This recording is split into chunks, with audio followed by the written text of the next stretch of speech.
Good morning, everyone. Welcome to the Tuesday, September 29th edition of the MMAOB Daily Podcast. I'm your host, as always, Adam Martin, and I'm joined by my co-host here, Cole Shelton, repping the Tampa Bay Lightning jersey. They won the Stanley Cup last night. I did pick them to win too, Cole. Such a stacked team, like from top to bottom end, ridiculously stacked. After last year, we're getting swept by Columbus in 4 games. You knew they'd come back with a vengeance, and they went in. They got the COVID Cup, man. So congratulations. Yeah. I know you're a Bolts fan, so that's awesome. I remember like when they won the first time, dude. I was probably like your age now, and they beat Calgary in, I think it was 7 games. It was a great series back in the day. So congrats on the second cup, man. I know you must be happy, huh? Oh yeah, it's crazy. I'm man. After last year, I'm like, oh frig, they're gonna blow this team up. But I'm glad they kept everything together. How did you become a Bulls fan, though? I mean, come on, we're in Toronto, man. We're basically Toronto Maple Leafs for life, right? I know.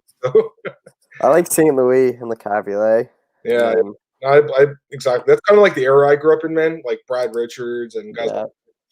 So I knew they'd be a good team for a while. But yeah, congrats, man. And then today, it's crazy, guys. I know a lot of people listen are sports bettors, obviously. We got the MLB wildcard round, Cole, 8 series, including our Toronto Blue Jays. So I can't wait. That's awesome. I did pick them to make the 8th seed. I said the Jays are going to sneak in this year with the 60 games. They snuck in as the 8th seed. I'm not liking their chances, Cole, to be honest with you, man. I'm a big Jays fan, but the rotation's a little sketchy and stuff, and I don't know. We'll see what happens. But either way, man, congrats. And let's talk about some MMA now. We got a lot to talk about today. We got UFC 253 to recap, and then, of course, this weekend, UFC on ESPN 16 preview. And I do want to talk about a few fight announcements, as well as Conor McGregor releasing text messages of him and Dana White talking about the Diego Sanchez fight. Let's start with UFC 253, Cole. Let's go for about 10 or 15 minutes here. Start with the main event. Israel Adesanya knocks out Paulo Costa in the second round. Just a masterful performance by the champion in this fight, Cole. I think this was maybe his best fight ever, possibly. I mean, he looked incredible in this fight. Costa was a guy's undefeated coming into this, and he didn't do much. I will say that I was disappointed by Costa's performance. Like, it was kind of bizarre how he stayed on the outside and just let Adesanya kick him in the leg. That's not a good game plan. I thought he'd be more aggressive, but, you know, is he able to do? He stayed on the outside, kicked this guy, got him to slow down a bit, and then knocked him out when he moved inside in the second round. So what were your thoughts on his performance, man? It was pretty great. Yeah, I thought he'd be able to – I didn't think Costa would really have much for him. I was – one of those people that was really hot on Izzy. I thought he'd be able to pick apart Costa rather easily. I didn't expect it to be this easy. I thought it was going to be a late finish. I thought it was going to be 4th round, but just Costa not really having anything for Adesanya. But this performance was just dominant. Like, Costa didn't even look like he belonged in there with the Adesanya. Yeah, no, I agree. It was a bizarre performance. Dana White said it was kind of a weird performance. I think I agree with that by Costa. But Adesanya just – it's like you could take away some of – his shine because Costa didn't do much in this fight, but at the same time, I mean, it's because Adesanya was so good with his distance control, which is his biggest weapon, Cole. So he gets the win here. It seems like Jared Cannonier, if he beats Whitaker, which is a big if. I mean, that's a tough fight. I don't know if the odds are out yet, but I'm assuming it's like a pick 'em fight. That's a tough fight, Cole. If he wins that fight, he'll get the title shot, but there's no telling if he wins. Just say he loses, then you got Whitaker potentially as a rematch, or, you know, Darren Till's out there talking, and he says, you know, if he gets a win in his next fight, and he's fighting Jack Hermanson, Cole, he could get the shine and get that title shot too. So I'm not sure which way you're leaning. I guess you're leaning towards Cannonier too, but there's no guarantee he wins that fight, Cole. Yeah, I think it's Cannonier if he wins. I don't think you can do the Whitaker Adesanya rematch right now. I think, especially how just if that was a decision, it was a close fight, you could easily do a rematch. But I still think if Whitaker wins, I think if Hermanson beats Till, you're going with Hermanson. Even if Till wins, I think they want Till to get a title shot. Adesanya wants to fight him, but. Yeah, I think Cannonier is obviously the UFC's first choice, but he has to get past Whitaker, and I don't really know who I'm picking in that fight either. That's a really close fight. Yeah, I agree with that as well. We'll see what happens, but it looks like Cannonier right now. Co-main event, Cole. You did pick this one. I should say for picks, I killed it, man. I had 10 picks right. I had 3 underdogs right. I had a great night, Cole, finally. So it kind of got me out of the dog list a little bit. I've been, you know, scuffling a bit since the COVID thing happened. Been scuffling a bit with the picks, but this was a good event for me. But this was one you actually got right, Cole. Jan Blachowicz knocks out Dominick Reyes. Can't remember if you called it a knockout or a decision, but you called it knockout, yeah. I was kind of feeling this fight would go the distance, but, I mean, man, Blachowicz came out really aggressive. Nasty kicks, landed some really brutal body kicks. Reyes had this huge welt on his, ribs. Not even one round into the fight, Cole, and you could tell it slowed him down. Second round gets caught, and Blachowicz just unloads, catches him on the chin. I know you're not too high on Dominick Reyes. I still like the guy. I know he's lost 2 straight on paper now, but I still think he's one of the best guys in the world. But there's no doubt Jan is the number 1 guy right now. Having said that, Cole, he just got knocked out by Thiago Santos last February. It wasn't that long ago. He also had a super close fight with Jacare last November. I like Jan. He's a good fighter. He can be beaten, though. He's lost a lot of times in UFC. I don't know how long he holds the belt for, Cole. This could be a guy that doesn't even defend the title once. And I'm not saying that because I don't like Jan. I think he's a really good fighter, but you look at who he'd fight next. It'll probably be the winner of Santos and Glover. If Santos wins, he does have an upper hand considering they fought twice. Of course, Santos got hurt enough of John Jones. We have no idea how he's going to even be these days because of the double knee surgery, but I would favor Santos in the rematch because you have to. I mean, he did knock him out just last year again. The other fight would be obviously Glover, and I think that's an interesting fight. Glover's an old man; he's 40 years old, Cole, but I think Glover versus Jan is a very well-matched fight. On the feet, I'd give Jan the edge, but the ground, I would have to give it to Glover. So, to be honest, that's an interesting fight as well.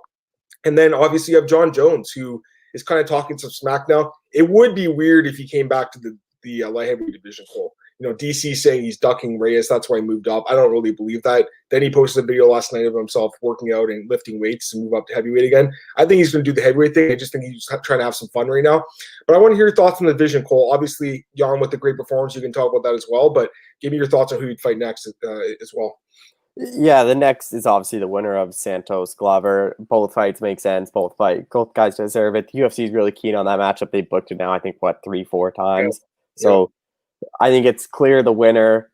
Obviously, Yuri Pajaka is right there. He probably needs another win. He's right. Like, light heavyweight division with all of a sudden John Jones, there's so many challengers. Like, you have, so obviously Santos Glover's next. You have Yuri. You have Rakic coming up. Even like a Volkan Oezdemir, if he can get past Nikita Krylov and get another win, like, he's right there. But then, like, just even for Dominick Reyes, like, I don't really know where he goes. Like, do you give him the loser of Santos Glover? Like, maybe you give him Volkan Oezdemir rematch because a lot of people thought Oezdemir won that fight. Like, how far of a step back do you give him after losing 2 straight? Because obviously the UFC's high on him. They probably want him to get another title shot down the line. So, like, where would you match up Reyes? Reyes, like, I don't think he drops as far as maybe you're thinking here because he has lost 2 straight, but John Jones and Jan Blachowicz, those are not bad losses, Cole. To me, you know, you look at the rankings right now, light heavyweights. Obviously, I agree with you in that Santos Glover is going to fight Jan. The rankings haven't been updated, by the way. Right now, Reyes is number 1. He's going to drop a little bit. I mean, Alexander Rakic is right there too, Cole. That'd be an interesting fight. To be honest, Rakic is a guy who could be a champion. Because I think if he fought Jan, he'd probably be favored, right? Like, it'd be close, Cole. I don't know if he'd be favored, but he'd be super close based on his youth and based on his just nasty kicks and nasty wrestling and everything. That guy's just a good fighter. Light heavyweight's never been more up in the air, Cole. It's crazy, right? Like, again, I like Jan. I think he's a really good fighter. I'd like to see him defend the belt. I don't know if he does, Cole. I just think based on the matchups, it's all matchup-based. The Dominick Reyes matchup proved to be a really good matchup for him. Is Thiago Santos in a rematch a good matchup? Has he learned from the first fight? Who knows? We'll see. Either way, I'm excited about this division, man. Even with John Jones without it, Cole, it seemed like it happened at the right time. There's so many good young guys coming up. I know obviously Jan's not a young guy, but guys like Rakic, guys like Yuri Pajatska, that's another guy we're not talking about. He's a sleeper for sure. He can win the title too, Cole. So this division, you know, it's never been, or it used to be the UFC's marquee division, but for like the last 10 years, it's basically been John Jones and whoever else. Now it seems like these guys are finally breaking through. So we'll see what happens, Cole, but either way, nice pick there in Jan. And nice pick by me here. Got to toot my own horn. Brandon Royval, man. I don't think anyone took him on the pool at the website, so at Oddsbreaker. So I did take him here. Liked him quite a bit in this fight at the odds. I think it was plus 195, Cole, which I think is crazy looking back. But he gets the win over Kai Kara France. This guy is really good. The length, the reach, the height, the unorthodoxness, his ground game, his striking, Cole. This guy is a serious contender. I don't know if he beats Figueiredo, but I think he's like 1 or 2 wins away, Cole. What do you think of his performance, Brandon Royval? Yeah, I did not expect. I thought if Royval was going to win, I didn't think he'd be able to finish Kai Kara France. Kai Kara France is a tough guy to finish. Both these guys are tough guys to finish. I thought this fight was going the distance, and I thought Kai Kara France was going to be able to outpoint Royval on the feet because Kara France is good takedown defense. So that second round is crazy. Like, Kai France dropped him. Royval stood up, fell back down. Then he lands a spinning elbow to rock Kai Kara France. Like, man, this guy has 2 UFC fights and 2 fight of the nights. Like, he is an exciting guy. I think the UFC has to match up with someone good. I talked to him yesterday, and he already said Benavidez or Formiga. He thinks those fights make sense for him. One win. because he know obviously Perez Moreno is winner that's next in line. So he thinks he's probably 1-2 wins away. I think the UFC is going to keep him away from Askar Askarov just because I think that's a fight that could be for a belt. I don't think you have to do that right now. I think you give both those guys, like those veteran guys, that they can get past. But I think he came out of nowhere. Like, he wasn't even in the UFC this year. And now he could be 1 win away from a title shot. Yeah, it's definitely interesting. Man, I mean, this guy he's kind of come on the scene out of nowhere. But, like, again, you look at his record, Cole. If you really – one thing I'll say is, looking at records is one thing. You got to watch the tape, too. When I watched the tape on this guy, I was like, damn, this guy's good. Like, just the length of the reach alone. Like, there was one knockout I saw. I think he landed a knee on the guy. And it was just from so far away. And I'm like, damn, this guy, like 5'9", 70-inch reach, Cole. Like, this guy is not shaped like a flyweight. He's shaped as someone who's probably like a featherweight or lightweight. And, look at that ground game, man. He's good. Anyways, I think really highly of this dude. I think he's going to make a run for the belt. Benavidez, I don't think he'd take that fight call. It's super dangerous and against a guy who's probably going to beat him. Formiga might take that fight. Formiga seems like he still wants to, remain competitive. So maybe he'd take that fight. But anyone up there in the top 10, Askar Askarov's another guy who needs a big fight. So any of those guys, Cole, I'm okay with. Just getting through the next couple kind of quick. Kaylin Vieira defeats Jared Eubanks unanimous decision, and Hakeem Dawodu defeats Zubair Tughov via split decision.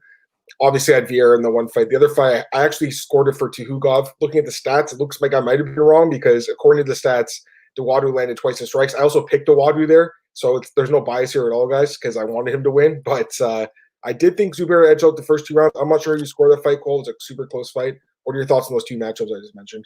Yeah, the Vieira Eubanks one, I was just like, it wasn't really nothing. Like, Vieira, I think, has lost so much hype over the last 2 years. Like, she beat Kat Zingano and then she didn't fight forever. Everyone was talking about, oh, she's a title challenger, gets knocked out to Aldana. Mm-hmm. And then this win doesn't really do much. Like, people are calling her a boring fighter. This is a boring fight, all that. Like, she has lost so much momentum in the bantamweight division. Like, and then Tughov Dawodu, that was a fight where if it went either way, I wouldn't have been surprised. It was such a close fight. Like, that's one where no one can say either way, like, oh, this is a robbery. Like, if it was 29-28 Dawodu or 29-28 Tughov, like, I had no problem with either guy winning. Yeah, it wasn't the greatest fight, honestly. I was expecting a little bit more from those guys. Going down to the prelims, Brad Riddell, a guy I'm really high on, beats Alex Da Silva. Actually, a pretty tough fight, close fight, competitive fight. Da Silva's not that bad, but Riddell gets the win. Jake Matthews defeats Diego Sanchez, unanimous decision. I still understand the matchmaking here. Like, why did they give Diego this fight against a guy who's 15 years younger than him? There was just really no point in this fight, Cole. It was very bizarre matchmaking. Like, Diego's pretty much openly admitted that he doesn't have many fights left. Dana White says, like, I want to have to talk with this guy. And then, they book him against a guy like Jake Matthews. There's no point. And the weird thing is, it's not like he's like a prospect. Jake Matthews is not a prospect anymore. He's been in the UFC for like 6-7 years. He's kind of a contender, not really. He's like a top 25 guy, I guess. So it's just kind of a weird fight. Like, I'd rather have them booked Diego against a legitimate like contender like Sean Brady or something, a guy who's a prospect with that. Like, not a guy who's been in the UFC that long. A guy who's been in the UFC a year or two. Just bizarre matchmaking. I hope that Diego fights maybe one more time because I think this would be an awful way to go out. I'd like to see him fight someone like Donald Cerrone or Diego Sanchez or Damian Maia, someone like that, Cole. I think you're on the same page with me as far as Diego goes. Maybe one more fight, Cole, against a veteran. What are you thinking? Yeah, I think the Damian Maia, they both want it. They both said Damian Maia only has one fight left. You can have both of them as their retirement fight. They both called for it for a while. I think it makes sense because I really don't want to see Diego Sanchez fight. Like, I don't get why you spend fighting these up-and-comer guys like this. I'm with you. Let me get some comments here. Cheer up, May. What's up, gents? Yeah, sorry, I had some computer problems, but we were only a couple minutes late. We're here now. DJ Hooligan, Mihan Kim's Canadian treasure. 5 straight wins, man. I mean, this guy's definitely solid. Here's the other question he has. When do you guys think Rodolfo Vieira will be on the card? I'm pretty sure he's supposed to fight this weekend. He got injured, right? Yeah, it was or next weekend, something like that. He was supposed to fight this weekend or next weekend, like Cole said, against Marcus Perez, I believe. And yeah, I'm not sure if it's COVID related or if it's an injury or whatnot, or maybe his cornerman tested positive. No idea, but he's not fighting right now. I am really high on that guy though. I know Cole is too. I think Vieira is a guy who's definitely gonna be a top 15, probably before the end of the year or next year after his next fight. But he's awesome. Take one more question from Turn Up MMA. If anyone has a fan of Five Dimes, they're bummed out. Check out Bet Any Sports. Five Dimes' new name, just in case you didn't know. I didn't know that. It's good. Bet Any Sports. Okay. Well, I'll take a look at it afterwards. But yeah, that's good to know. All right, let's get through the rest of the card really quick. Cole. All right. I got to talk about this one, guys, because I called it. Ludwig Klein did the head kick. Cole, when he did, I was like, holy fuck, he did it! He did the head kick! I was like, yes. My girlfriend's like, what are you doing? I was so happy, Cole, because I called it in the podcast. And literally when I was like, who's Ludwig Klein? Like, I had no idea who this guy was. I go on YouTube, type in his name. First video I saw, a head kick. I sent it to Cole. I'm like, Cole, check this guy out. Second video, like I said, it's to Cole, head kick. 3 head kick knockouts. He got 4 now. 3 in a row, 4 in his last 9 fights, Cole. Cole, this guy's really good. I know he missed weight. That does take some of the luster off it. He didn't get his bonus. Cole, this guy's the real deal, man. Do you believe in him now? I mean, if you show up 5 pounds overweight, I'm still not too impressed. There's a head kick against Shane Young, who's got an iron chin, man. Shane Young's never been KO'd before. That was an awesome win. Anyways, it was a good win, but yeah, I'm with you on the weight miss. You can't miss weight by 5 pounds. Super unprofessional. He did take the fight on short notice, so we'll give him a break somewhat. But, you know, the other thing I'll say is he got fined 30%, and so did Tuhugov. They both missed weight by 4 pounds, technically, over the non-title limit. But for me, you know, Adesanya is saying guys should get 90% fines. I was looking at Road FC. Road FC is a promotion, and I think it's in Korea, and basically they take points from people. So if you miss weight, Cole, you get like 2 or 3 points taken away from the fight the next day. However, they also take away their purse, so they fight for free with points taken away. And I'm reading online, and people on like Sherdog forums are like, this is so stupid. It's like so unfair. You'd never see that in the States, I don't think. But, you know, the point thing is interesting because guys are kind of – it's almost cheating sometimes. The other thing I'll say is each pound should be 10%.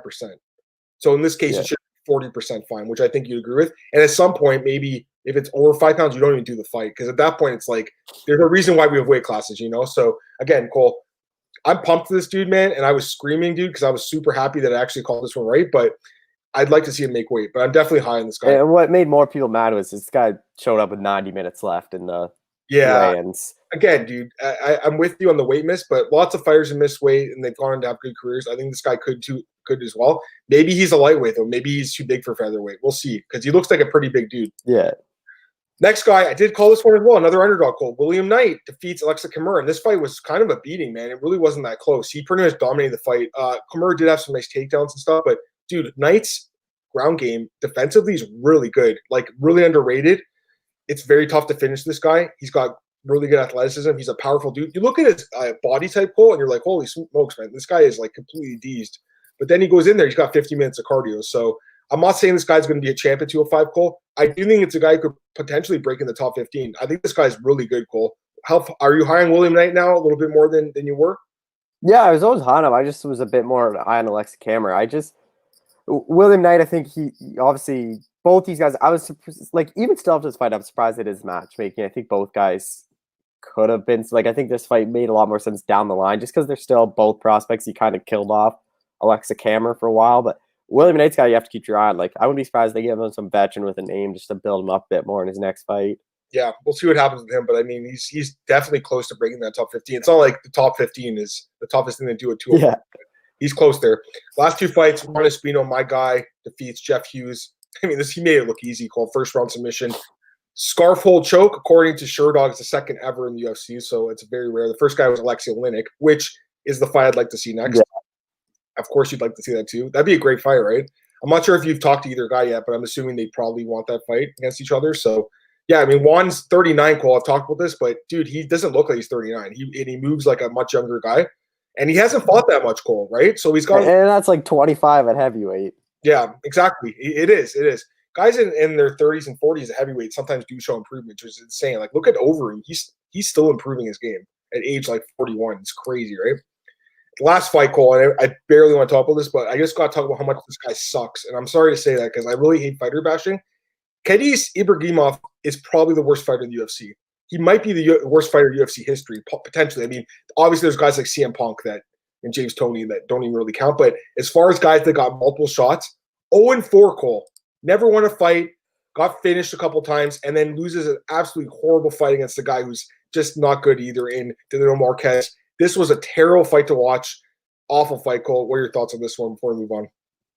Man, like, I don't even know. This fight, I didn't even want to pick. I don't think either guy are good. Like, Marquez fought absolutely no one on the regional stage. Like, he fought guys that were 5-9, 0-16. Like, his next fight, I'm going to fade him again because the only reason he won was because he's facing Ibrahimov. Like, it was not good, this fight. And I don't know why they gave Ibrahimov another shot. Like, this guy's terrible, man. I'm sorry to say it. Like, I don't want to fire bash. It's hard to get in UFC. It's hard to fight in MMA. It's hard to fight once in MMA. This guy's 10 fights or whatever. He's not good. He's not a UFC caliber fighter. No cardio, no gas tank, no aggressiveness. This fight was horrible to watch. Maybe Dana White feels good for this guy and feels really bad and gives him another shot. I doubt it, man. He's getting cut. Go to some comments before we get into the preview for next card. Jamie Gidley, what's up, guys? You have any idea what's on with Conor Gracie? I don't know. He hasn't fought since the Cup Swanson fight, has he? I like Kron a lot, but yeah, I don't know what's going on with him. Obviously, with Corona, probably doesn't want to fight right now. Damon Blackburn, what's up, guys? Hey, Damon, how's it going? He went 9-9 fights he played.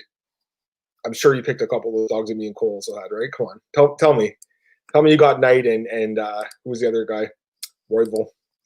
Damon Blackburn Dolphin had to pull out. Yeah, he's out of that fight, but I don't know if he pulled out, if he's sick, or if he's injured, or what. A lot of guys pull out for COVID-related reasons these days, and you don't really know about it.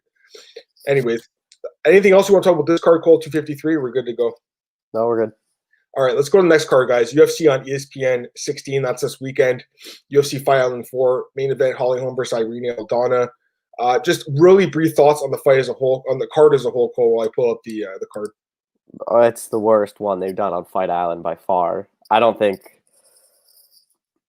there's really, if you have Jorgen de Castro, Carlos Felipe as your co-main event, and the thing is, it's starting so late. Like, the main card is 10:30 at night start time. You're serious? Oh man, yeah. That's brutal. I mean, I guess because they want them to fight different time, maybe earlier. I don't know. That's kind of weird. If anything, you think it'd be the other way around. This is not a great card, but there's betting opportunities. So, the entertainment might not be there as much as some of the other cards, guys, but I think there's some betting opportunities on this card.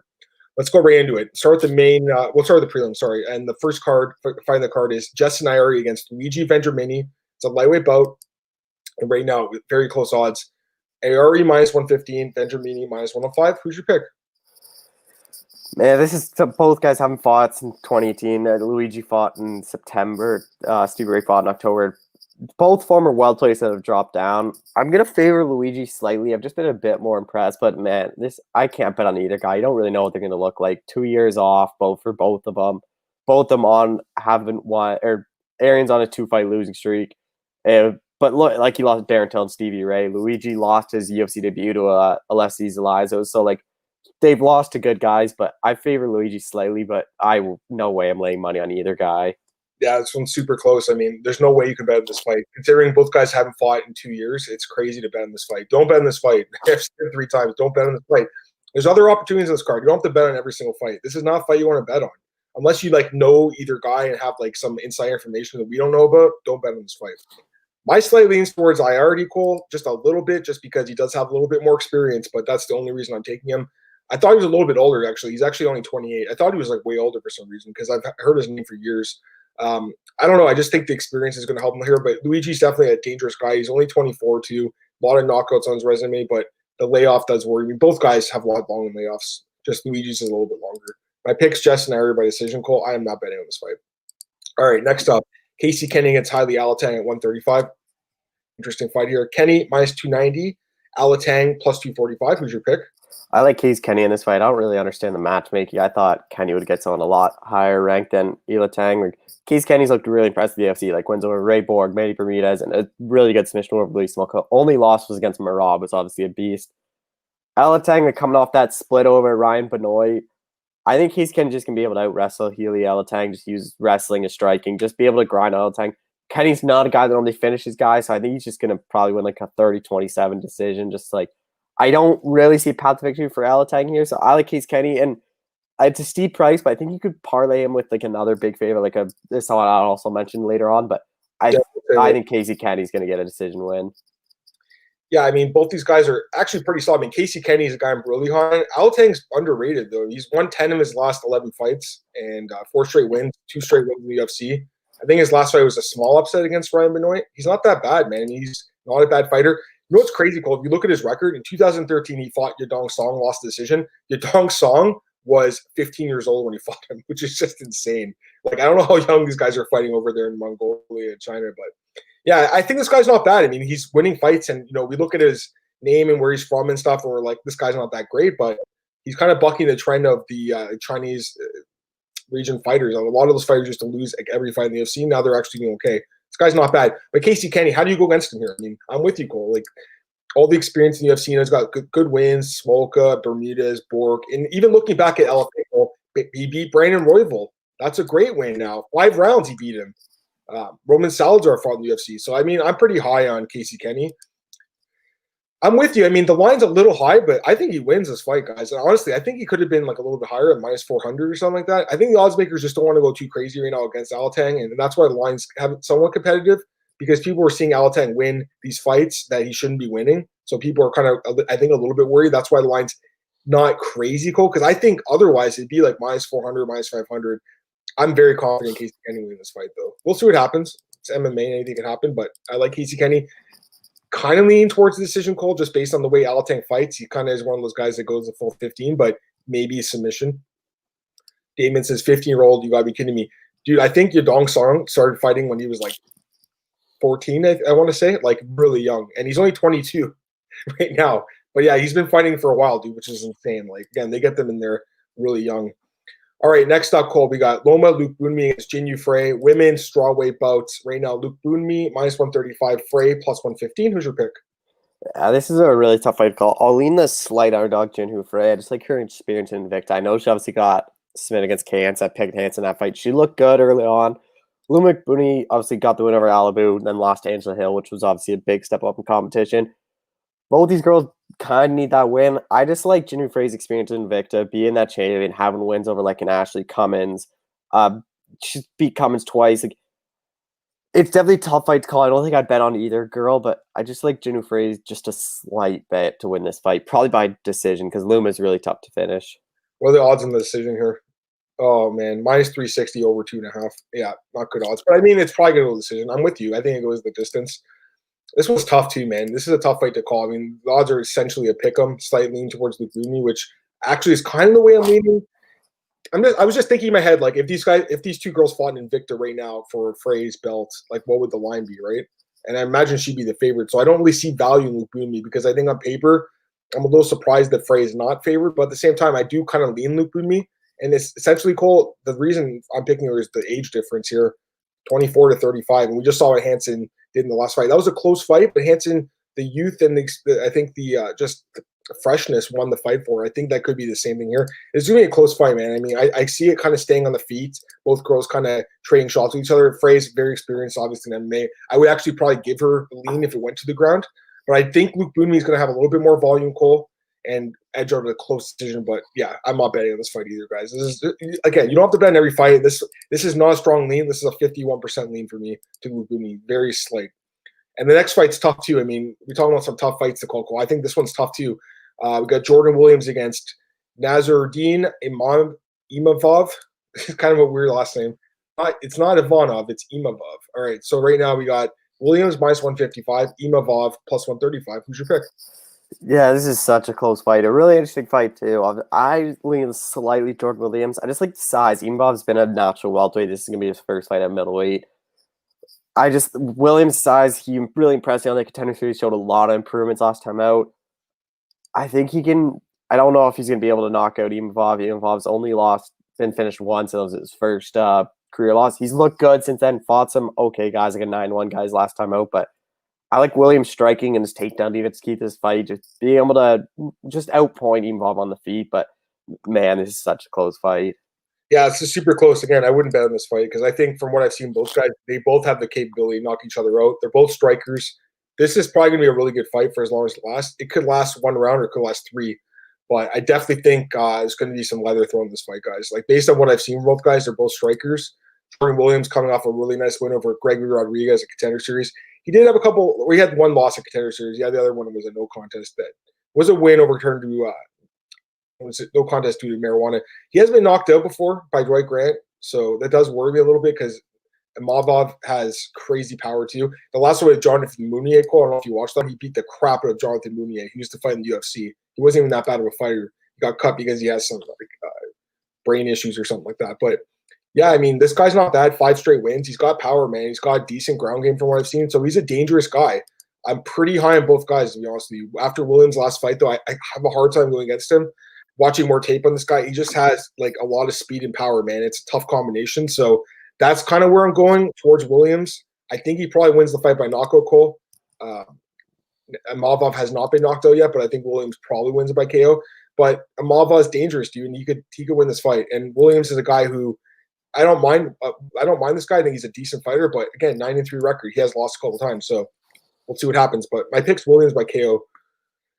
See what he says. Jordan was getting touched up, kept walking through punches, landed one. It was a wrap. He's super tough, and he's got crazy power in his hands. No doubt about it. But I'm telling you right now, Imavov, watch the fight with Mounier. He beat the hell out of him. That's not a bad win at all. All right, Cole. Next up, Charles Jourdain against Josh Kulabal. Right now, Jourdain minus 450, Kulabal plus 360. You give the dog any chance here? No, this is the guy I said you can parlay with Casey Kenny. Both Kenny and his odds are pretty lopsided, like a bit too much to play outright. But if you parlay him, it's obviously you still. I don't even think it's not plus money, but you still get a lot better odds than playing him straight up. I think I don't do any parlays about 2 legs just because it's so risky. So I think a Jourdain Kenny parlay isn't bad at all for this card because I think Jourdain knocks out Kulabal. I think this is a fight where they obviously see something Charles Jourdain, the UFC team tying him. I think this is a fight where they're gonna get Jourdain a win and another knockout win. Just like obviously Kulabal UFC debut got knocked out to Jalen Turner, and I think Jourdain's a better fighter than Turner. I like Jourdain here by knockout. It's obviously again like I wouldn't really pay him straight up. I think you got to parlay him or look for like that inside the distance prop or something like that. Yeah, I don't love the odds minus 450 because Kulabal is kind of a wild card. He only has the one fight against Turner, got KO'd, so I'm not too high on him. But all his wins before that were essentially by knockout, a lot of them. So I mean, he could catch Jourdain. Jourdain's striking defense is not that good. He's been tagged before. Gets tagged in all his fights, but I do think he's a little bit more power as we've seen, and I think he's got more experience now. That last fight with Andre Fili, he did lose that fight. It was super close, and I think it would have been a good experience for him. So yeah, I mean, I'm not going to overthink this one. I like Charles Jourdain. Does he win the fight by stoppage? I think so. I think he does knock out Kulabal just based on how Kulabal fights. So I'm with Cole. I mean, I don't love the minus 450, but if you do parlay it with Kenny or something, or maybe a guy coming up on the main card here, maybe that's how you do it. I'm looking at the odds. It was like minus 150. So you still have to lay juice, which kind of sucks. But if you parlay maybe a third guy, that's kind of risky, like Cole said, but you could. Because I think that Jourdain wins for sure. Jourdain inside the distance is minus 125, which isn't a bad line. Good win decision, though. You're like, damn it. Yeah. David Blackburn, Charles all day. Yeah.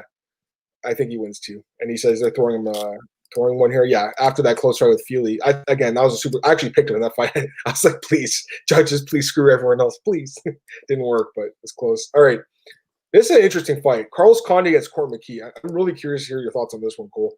Court McGee minus 135. Carlos Condit, natural born killer, plus 115. What's your pick? Man, this one is so tough to pick because both guys are well past their best before date. Carlos Condit is on a 5-fight losing streak, and I think it goes to 6 here. I just think Court McGee's been a bit better as of late. If this fight happened 5-6 years ago, I would have picked Carlos Condit, but I don't know. He just hasn't fought since 2018 when he got submitted against Michael Chiesa, submitted against Alex Oliveira. Like, he's been fighting tough guys like Robbie Lawler, the split, which a lot of people thought he won, Damian Maia, Neil Magny, Calvin Oliveira, Michael Chiesa when Chiesa was making his when he's making his run at welterweight. Court McGee obviously last lost to Sean Brady. I'm really high on Sean Brady. He does have some bad losses like a Ben Saunders, Todd Strickland, Diego Lima by split. Like, it's no way. No way I'm betting on either guy, but I just think Court McGee's just a bit better right now. It's hard to pick either guy. I'll pick McGee by decision. Maybe he can submit Condit. I don't know, but no way I'm laying money on either guy. Yeah, I was like thinking about this fight last night. I'm like, what am I going to say in the podcast tomorrow with this fight? Because I got a lot to say about this fight. I'm glad they're giving Carlos Condit another fight. They could have told him to take a hike and get him out of the UFC with 5 straight losses, but this is a guy that deserves a lot of respect. He's a pioneer of the division, and I think will probably be in the Hall of Fame one day. Like, he'll be close anyways. The 5 straight losses obviously hurts. It bothers me a lot, especially the ground game. His ground game has just been terrible. And actually, he seems like a guy that used to have a decent ground game, and then all of a sudden he's forgot about it. He only strikes now. He has no takedown defense. It's hard to watch Carlos Condit fight. I mean, it was just a few years ago, Cole, where he had that fight with Lawler. Even before that, when he beat up Thiago Alves, Martin Kamen, like, these were great performances. Even like fight against like GSP had a good fight. I was at that fight. He head kicked GSP. He almost knocked GSP out. So I have a lot of respect for Carlos Condit, man. He's a legend in my eyes. The 5 straight losses hurts though. And he hasn't did much. He hasn't won a fight in 5 years. Conor McGee, it's crazy, right? First off, it's kind of nuts that McGee is a little bit younger than Condit, because I always felt like Condit was not an old guy, but he's 36 now. It's like the years go by quick, and McGee's 35. McGee's a guy who's been around forever too, former Ultimate Fighter winner, a guy I have a lot of respect for, a guy who's beaten a lot of odds in his personal life, but a guy who's super inconsistent in the ring, Cole. He's so inconsistent. Win-loss, lost 4 of his last 5. His biggest weapon in this fight would be his cardio, I think, because I know Carlos Condit has good cardio too, but I think McGee probably has the better cardio in wrestling. I think he'd want to win this fight. His kickboxing is not bad either, though. I'll be honest, though, Cole, I can't pick McGee against Carlos Condit. Just on paper, it bothers me to pick Conor McGee over Carlos Condit. There's just something about that they've never been on the same level in my eyes. McGee might win this fight. I'm not betting on Carlos Condit. I am going to take him as a dog. I'm taking the old guard here, Cole. I think he's the better striker, and that's what I think it comes down to. He'll stay on the feet. I believe Carlos Condit lands better shots, wins the decision. I can't touch this fight. I don't recommend anyone does either. It's hard to bet on guys. One guy's on a 5-fight losing skid. One guy's on a 1-4 losing skid. So don't touch this one. But I have to pick Condit. I think he should be a small favorite, Cole, based on his career. DJ Hogan, Carlos Condit seems washed. I felt the same way about Sanchez after the last fight. They're their fight, but going for the win is a tough bet. It is. It's not easy to pick Carlos Condit. I'm not super high on Conor McGee. He's a decent fighter, nothing more than that. He's just a gatekeeper, in my opinion. Sanchez's manager is wild. Who's his manager? I don't know who he's talking about. Who's that? Stephen Bonner? That was cool, by the way. I like that. David says, I've never seen matchup fighters having a combined 9 or 10 losses. Yeah, they both have a lot of losses, but also a lot of wins, especially Condit. He's got a lot of wins. All right, next up, Kyler Phillips against Cameron Ellis, bantamweight fight, Cole. Kyler Phillips minus 420, Cameron Ellis plus 335. Very strange last name there. Thoughts on this one, Cole? Yeah, this is Kyler Phillips all day. Cameron Ellis I don't think, is that good. Look at his record. It's padded for sure. Like, he doesn't win over Paddy Pimblett, which looks good. That was back in 2013 when Pimblett wasn't the fighter he is now. But this guy, anytime he gets like a step up in record, like a guy that has a good record, he loses. Like, Ed Arthur, Spencer Hewitt had a winning record. Then his last couple of wins, 0-0, 1-1, 0-0, 4-0, 0-1. The guy to get him into the UFC was 3-14. I just think Kyler Phillips is just a much better fighter. Wherever he wants to take this fight, I think he's better ground striking. Kyler Phillips is a guy that doesn't really get many finishes. Like, he does have a couple, but in the UFC, like, he didn't finish Gabriel Silva on tough. UFC fought Brett Katona to a draw. He's a durable guy. I expect him to maybe get a late finish on Els just because Els is taking this fight on short notice. Maybe Els gassed himself out. And Phillips, I just like Kyler Phillips here. I think he should win this fight. Yeah, it sucks because his last fight, he was basically an underdog against Silva. And now we can't get him at that price probably for a while. I like Phillips here, obviously, too. There's a lot to like about this kid. Only 25. He's actually got a decent amount of experience now. And he's only fighting for 4 years as a pro, but he's racked up quite a bit of experience in that time. He did look good in his UFC debut as well against Silva. I think it won fight of the night. It was a great fight. And I remember him throwing a lot of crazy head kicks.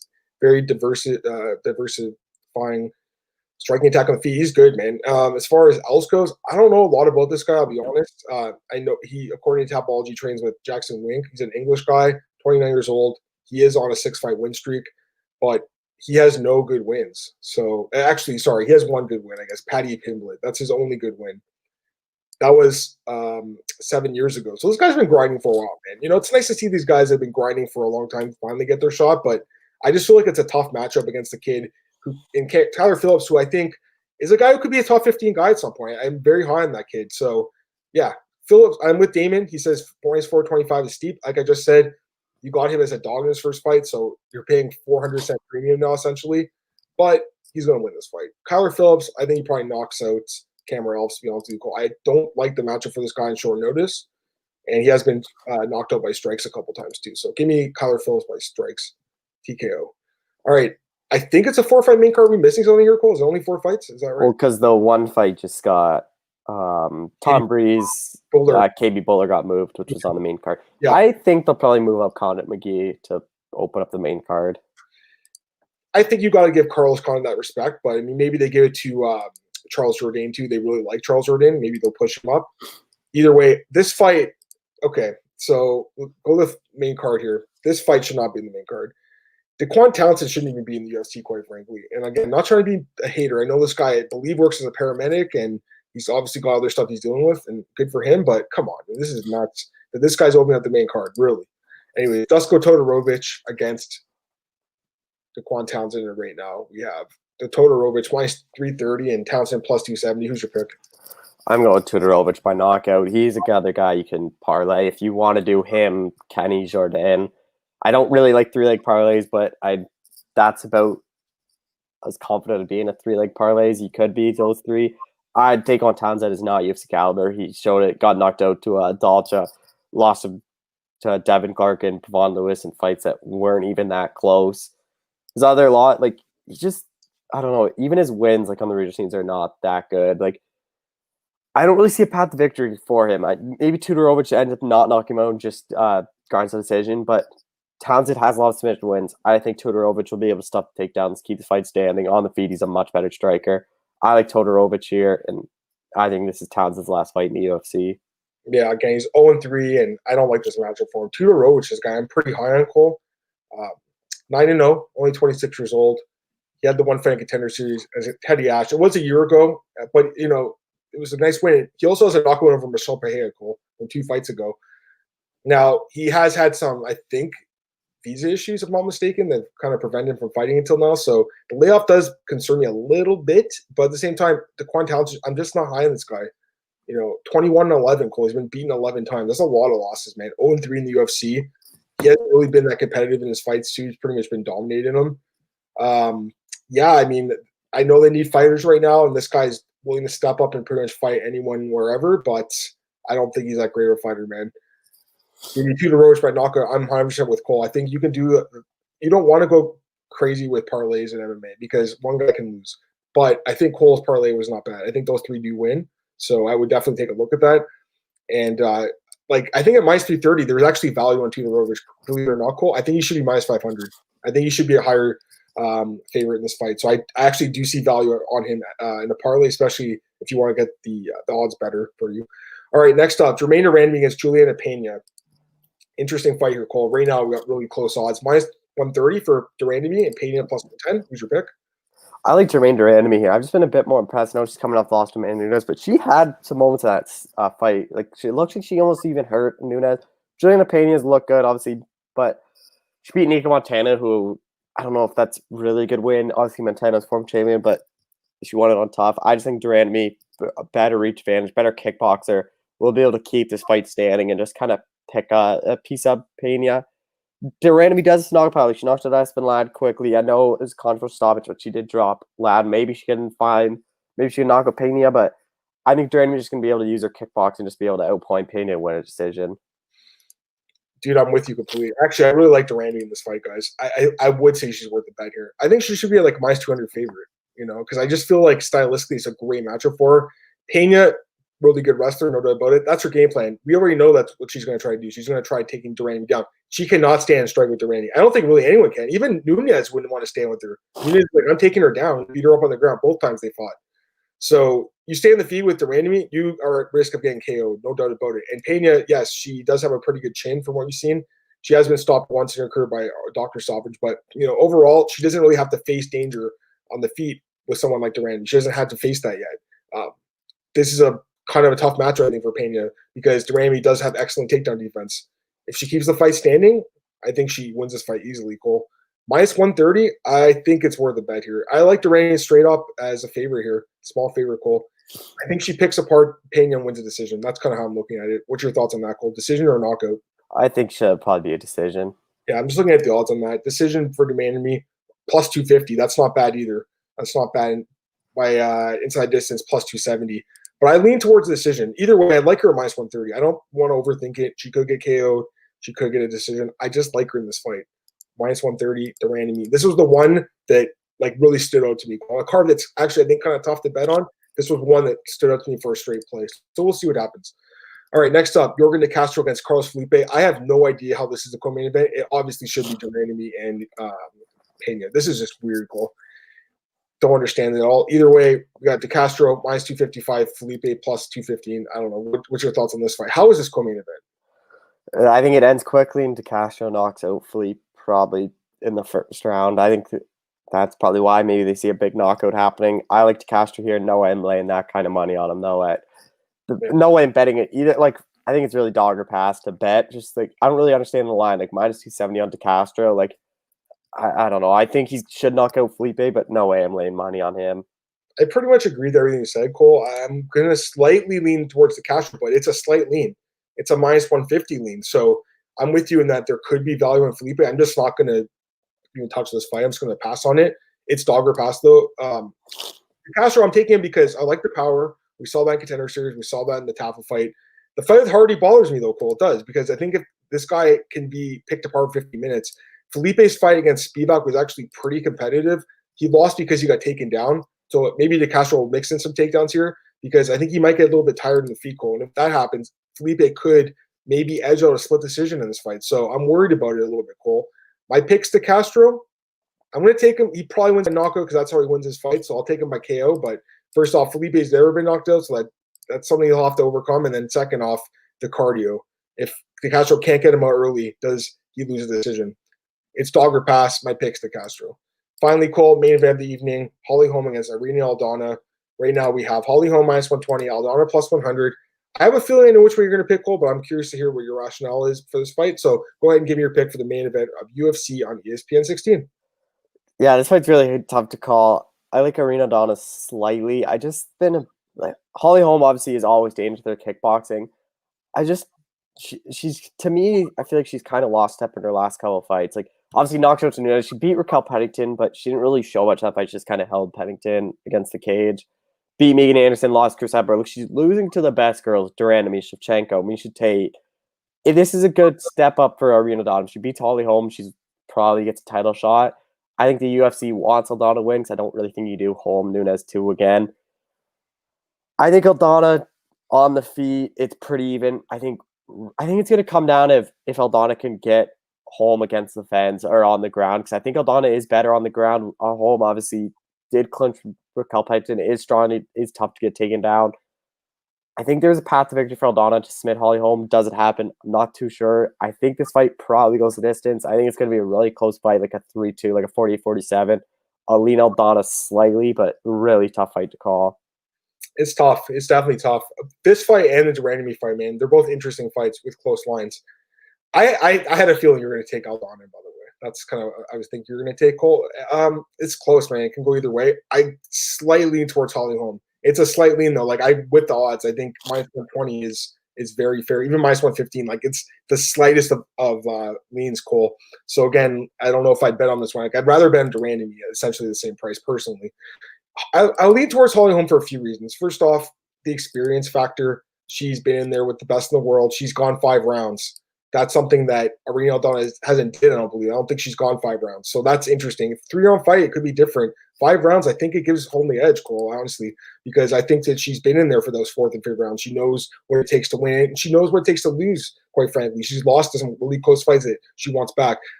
Second off, Holly Holm's become a very smart fighter kind of later in her career. She's not just a striker. She now uses a lot of clinching, like you said, Cole, and her wrestling, too. The Megan Anderson fight took her down. If this fight stays in the feet, and I think it will for quite a bit of the time, I think Aldana might get the better of Holm on the feet, and she could knock out Holly Holm. She has power. We saw that against Caitlin Vieira. But overall, I feel like Holly Holm will kind of neutralize that. She'll use some cage clinching and get some takedowns as well and edge out a super close decision. That's it. I very much see it playing out like the Raquel Pennington fight, Cole, where she just held her against the fence essentially for 50 minutes. And I think she'll try to do that for 25, maybe get a few takedowns. Aldana has good takedown defense, but she has been taken down, especially at the wrong time. I had her against Raquel Pennington last year, and she got taken down, I think, in the 3rd round, lost the decision. So that's kind of how I'm thinking it's going to be. It's going to be close, but she does eventually get takedown and win the decision. So Holly Holm by decision. That's my pick. Again, I'm not going crazy on this one, Cole. Holm by decision is plus 150. So I don't even like the odds on it, Cole. But yeah, I'm leaning towards a really, really close decision.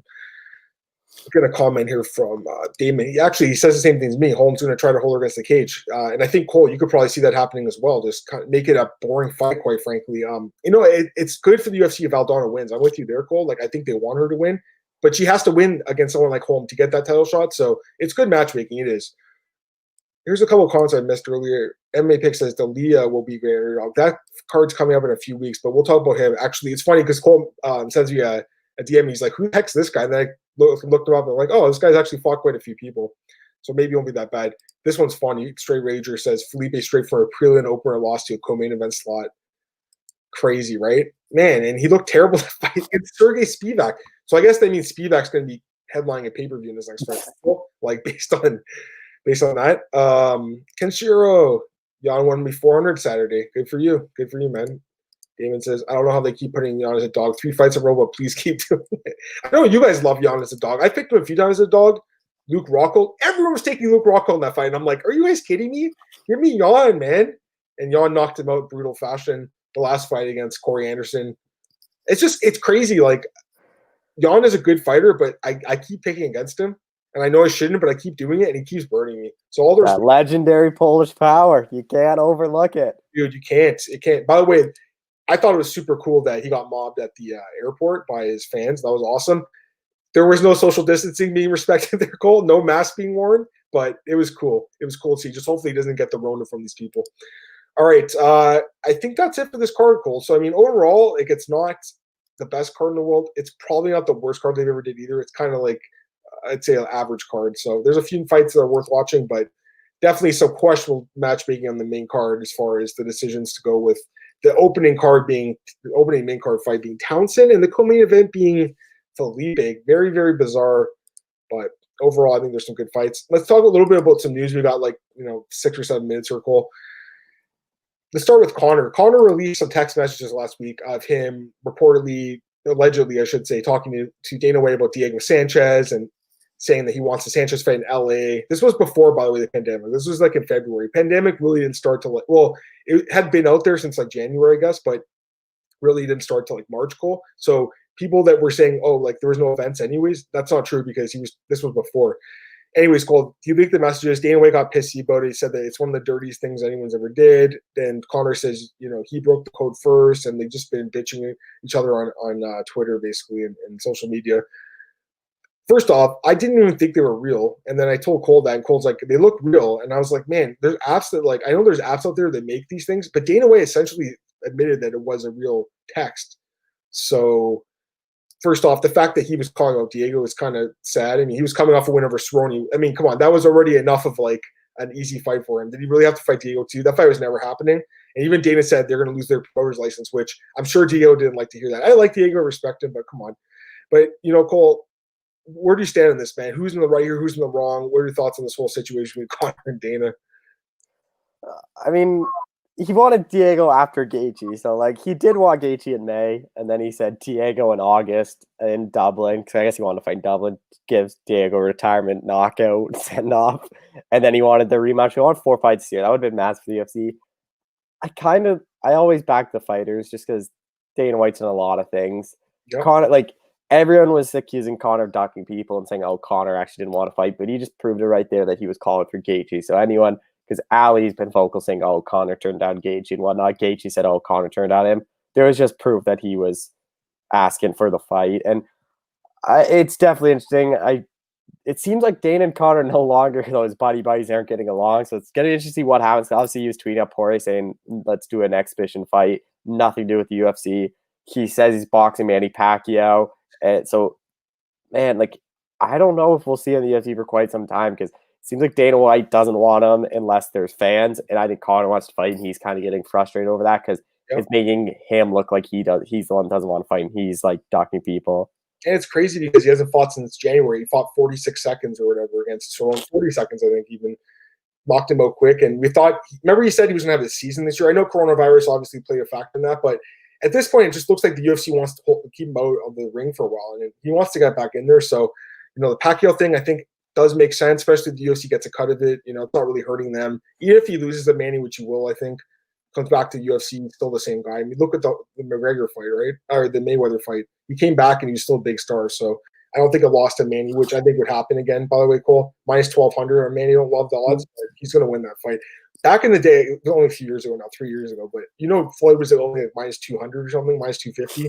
It's crazy looking back. I can't, dude, there were so many people picking McGregor.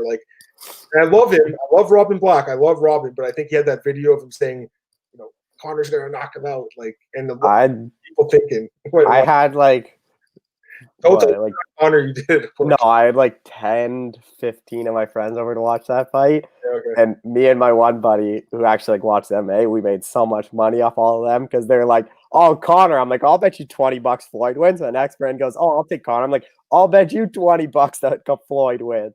Yeah, no, like, I'm with you on that one. And yeah. then they were so confident after the first 2 rounds. They're like, look how good Conor's doing. I'm like, Floyd's literally is making this for TV. He doesn't want to end it. Like, Floyd could end that fight in the first round if he wanted to. Yeah, same with Manny. Just quickly, Cole, Khamzat Chimaev, he's been called up by a bunch of guys. Neil Magny seems to really want that fight. That's the fight I would make because Khamzat's never even fought anyone in the top 15. So why should he jump to a top? It's not fair that he'd get a guy like Leon Edwards, who apparently the UFC does have as a potential backup opponent. They want to do the Stephen Thompson fight. He's ranked number 6. I'm okay with that fight, Cole, but I'd rather see Stephen Thompson against Leon Edwards. I feel like they deserve it. Like, they're number 3 and 6. Khamzat's not ranked. He's great. We all love the kid. Cole, can we just slow our roll with this guy? Like, why do they always have to rush these prospects? Just build them slow, man, right? Give him Neil Magny. And Neil Magny's a hard enough fight as it is. Neil Magny's a beast, Cole. Great cardio. Just say Khamzat can't knock him on the first round. Who would win 3 rounds? Actually, sorry, 5 rounds. It'd be a 5-round fight. His next fight. The thing, we don't know what his cardio is like. No, it's crazy, right? We have so many unanswered questions. It's not like he's a proven guy like, Kamaru Usman, where we know he can go 25 minutes. Like, we have no idea. I think he has good cardio. I have no idea, though. Cole, we'll go quickly through these fight announcements. We only got like 2 minutes left here. Ciryl Gane's going to take on this guy, Ante, Delija. This is who the guy earlier was talking about. I looked at this guy's record, and he does have some experience, but Ciryl Gane is going to be a big favorite here, right? Yeah, sure. Ciryl Gane. He was a big favorite to Chimaev Abdurrahimov. Like, Ciryl Gane wins in the UFC. Yeah, and he almost beat Derek Lewis in their fight. Bobby Green, Thiago Moises, interesting fight. I like Green a lot. I say straight away. I go, Cole, I'm betting on Bobby Green in this fight. I'm like, I want him to be an underdog again. I think it's going to be a small lean for Bobby Green, like minus 170 or something like that. I think he'll be favored, but I think it'll be small, and I think there'll be value on him again because I think he wins this fight. I love the matchup for him. Renato Makwan against Rafael Fiziev. Holy crap. I like Fiziev, though, Cole, a little bit. I don't know the odds yet, guys, but if he's a dog, I would take a shot on him. What are you thinking? This fight's crazy. I would watch that fight any single day of the week. If that fight is on any single card, no matter what time I'm watching those 2 fight. What did his manager say, Danny? What did he say about this fight? Didn't he? You sent me a tweet that he wrote? Oh, it was about Fiziev and Brad Riddell that they'd never fight because they used to. Right. Yeah, because they're friends, right? And they used to train together in Thailand. Yeah. They said the only way, because after Brad Riddell won, everyone's tweeting, oh, Riddell versus Fiziev. And he tweeted basically just like, the only way they're fighting is for the belt. If you want to watch them fight, go down to Thailand and watch them spar. Yeah. A lot of people say that, for their 2 fighters. Come to the gym and watch us fight. Last fight here, Edson Barboza against Makwan Amirkhani, who's filling in for Tariq Yusuf. Again, I don't want to give my picks away or anything like that, but just looking at the fight objectively, I think Barboza will probably be the favorite here, just based on the experience, and he's got good takedown defense. What do you think, Cole? Yeah, that's the thing. Like, I see so many people already like handicappers on Amirkhani, but like maybe Amirkhani, I think his only path to victory is to submit him, and Barboza has good takedown defense. And on the feet, it's miles apart from their striking. It's not even close. If he can't get the takedown, he's screwed. Anyways, we'll get to the last comments and we'll get out of here. Kenshiro, Jan is humble, spiritual, worked his way, legit power, much respect, and knew the TKO Reyes. And Damon says might be the worst we've ever seen Reyes side. Yep, I agree with both those. All right, cool. Plug your stuff, man. You got a lot going on right now. Go ahead.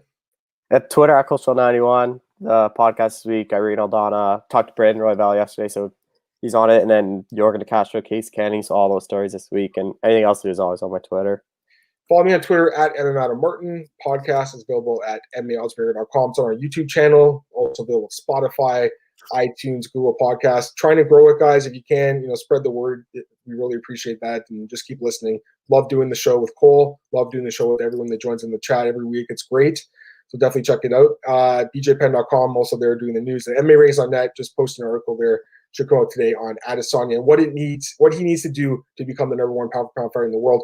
One last question, Marcus. I got literally 10 seconds to answer this. Who do you think Wonderboy and Leon Edwards will fight? Each other. each other. I'm with you completely on that, Cole. I think they'll end up fighting each other. That's the fight they'll do, and I think they'll do Neil Magny against Khamzat. Just makes a lot more sense. Thanks, guys, for joining in today. Thanks, Cole, for joining me as well, and talk to you later. Bye.